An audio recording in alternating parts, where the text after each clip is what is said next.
अगर कोई ये कहता है कि कानून अंधा है तो शायद गलत नहीं है।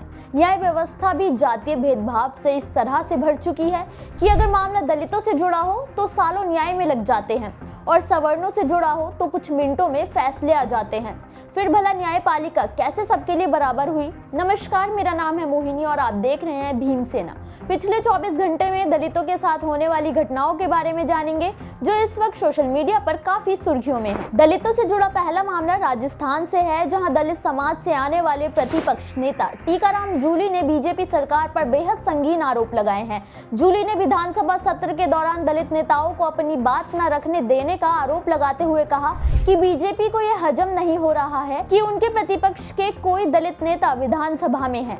बीजेपी जानबूझकर सत्र में हंगामा करती है, उसे खराब करती है ताकि उनसे कोई सवाल ही न कर पाए। सच तो ये है, सरकार को राज्य की जनता की भलाई से कुछ लेना देना ही नहीं है, उन्हें केवल अपना बजट पास कराना है। लेकिन जब कोई उनसे सवाल करता है तो वो उल्टा उन पर ही सदन को बाधित करने का आरोप लगा देते हैं। वो सर्वदलीय बैठक नहीं करते हैं, फिर उनसे सवाल करे भी तो कब करें। जूली ने सीधे तौर पर सरकार को खुली चुनौती दी है, सरकार कितने भी कूटनीति अपना ले उनके खिलाफ, लेकिन वो डरने वाले नहीं है। उन्होंने जनता को आश्वासन दिया है कि सर्वदलीय बैठक के बाद अपनी बात को रखेंगे और जो जनता सदन की तरफ आशा भरी नजरों से देखती है उनके लिए आवाज जरूर उठाएंगे। दलितों से जुड़ा अगला मामला यूजीसी के नए नियमों को लेकर है। यूजीसी के नए नियमों को लेकर सवर्ण समाज पिछले कई दिनों से विरोध प्रदर्शन कर रहा था, लेकिन अब इस मामले में सुप्रीम कोर्ट का नया फैसला आ गया है। सुप्रीम कोर्ट ने नए नियमों पर रोक लगाते हुए कहा कि नए नियमों में स्पष्टता की कमी है, इसलिए इसका दुरुपयोग किया जा सकता है।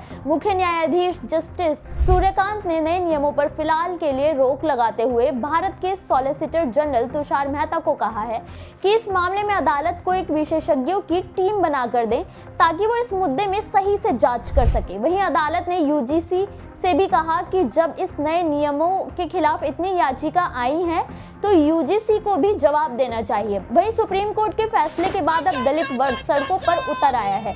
दिल्ली यूनिवर्सिटी समेत कई शैक्षणिक संस्थानों में दलित छात्रों ने रैली निकालकर फैसले का विरोध किया है। आपको बता दें कि संस्थानों के दलित छात्रों के साथ होने वाले भेदभाव और अपराधों को देखते हुए यूजीसी 13 जनवरी को कुछ नए नियम लेकर आई थी, लेकिन इसके बाद से ही सवर्ण समाज विरोध प्रदर्शन कर रहा था। वही मामला बढ़ता देख मामले को सुनवाई के लिए सुप्रीम कोर्ट में भेजा गया, जहां मात्र कुछ मिनटों की सुनवाई में ही कोर्ट ने इस पर स्टे लगा दिया। हैरानी की बात तो यह है कि कोर्ट ने दलित छात्रों की स्थिति को लेकर कोई टिप्पणी की ही नहीं, जो केवल सबूत है इस बात का कि न्याय व्यवस्था भी जातिगत भेदभाव से अछूती है। दलितों से जुड़ा अगला मामला भीम आर्मी चीफ चंद्रशेखर आजाद को लेकर है। उन्होंने यूजीसी मामले में सुप्रीम कोर्ट को कुछ मिनटों की कार्रवाई और स्टे ऑर्डर के खिलाफ जमकर हमला किया है।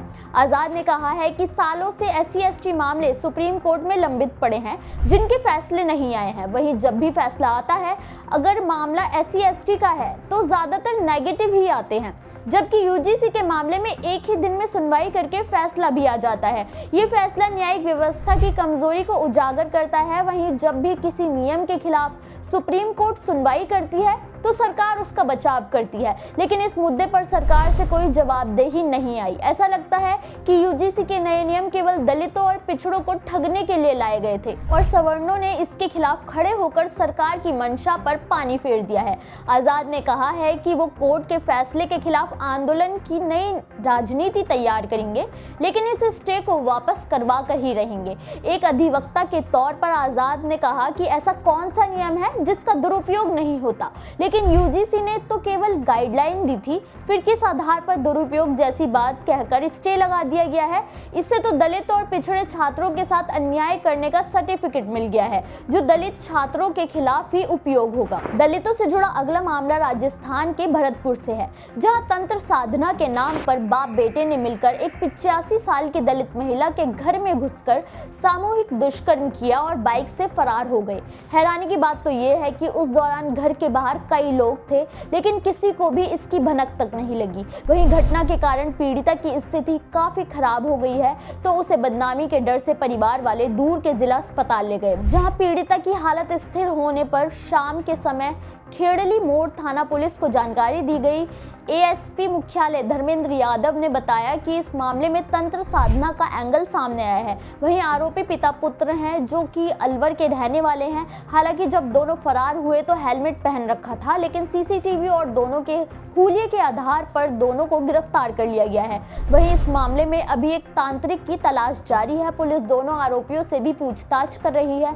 मामले की गंभीरता से जांच की जा रही है। तांत्रिक की गिरफ्तारी के बारे में और कई खुलासे हो सकते हैं। दलितों से जुड़ा अगला मामला उत्तर प्रदेश के दादरी से है, जहां एक दलित युवक को जबरन पुलिस कस्टडी में रखा गया और उसके साथ बुरी तरह से मारपीट की गई क्योंकि उसने पिछला मामला रफा दफा करने की कोशिश की थी।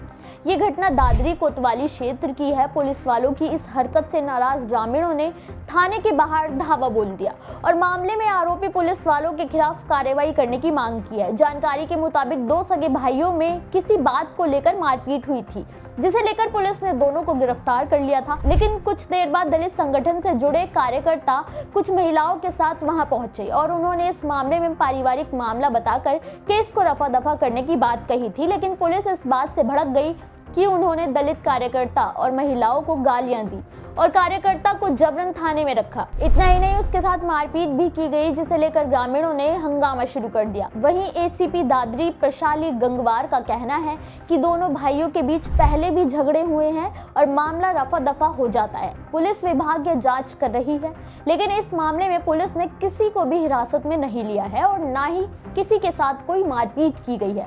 पुलिस की तरफ से आए बयान के बाद ग्रामीणों का गुस्सा और भड़क गया है।